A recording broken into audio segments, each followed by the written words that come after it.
Hi, it's me, Curtis, and I am on the ferry into San Francisco this morning. And so you're taking a look at me. I'm going to do a pan to see if to show you what's going on here.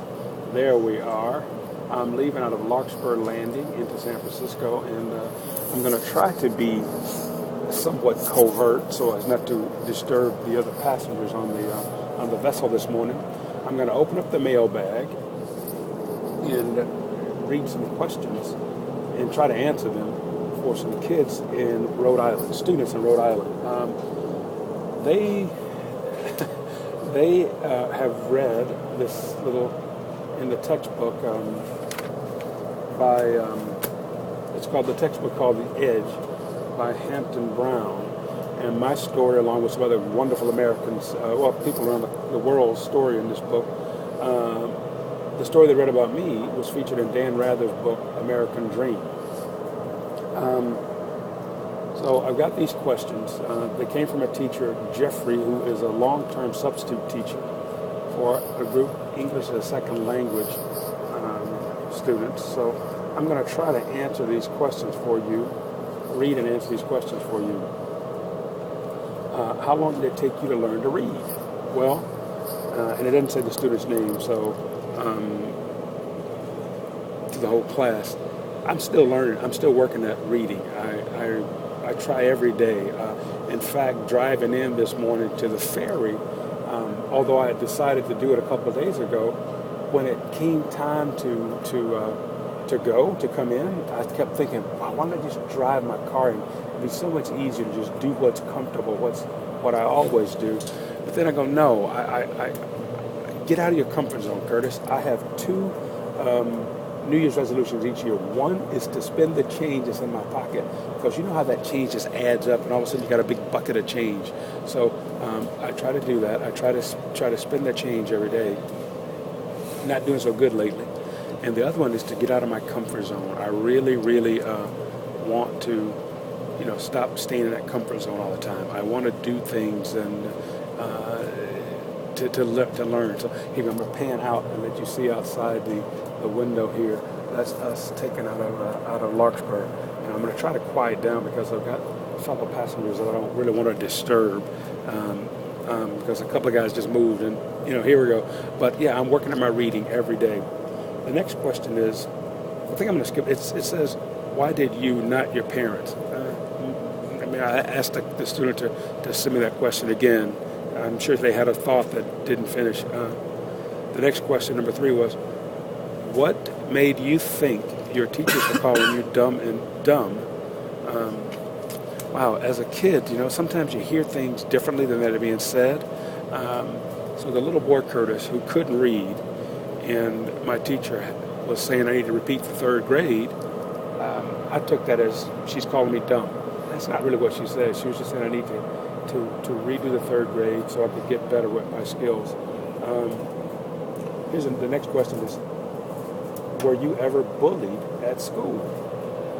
Wow, great question.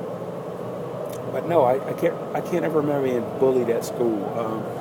I don't think I ever got in a fight at school. I was always a big kid, and I took it upon myself to be one of those guys that kept people from fighting. What was that? Michael Jackson. I'm a lover, not a fighter. Nah, not really a lover. I just love love, right? What am I doing now? Wow. I'm enjoying life.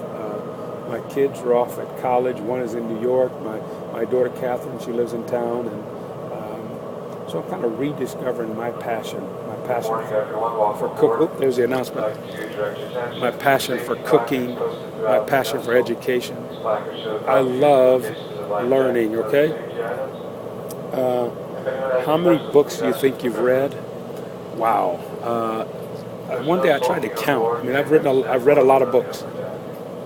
I just love reading. I want to read more every day. What if you didn't have a good vocabulary? How would you make it better? One of my favorite sayings is, the more you do it, the easier it gets. So, in other words, every day read a word. Use that word in a sentence. Just like those old vocabulary builders that you've heard about in school all the time. use those things. They work. If you hear a word that you don't know what it means, don't be afraid to ask someone. Don't be afraid. Well, what does that word mean? You know. So I still do that. At 55, I'm still building my vocabulary.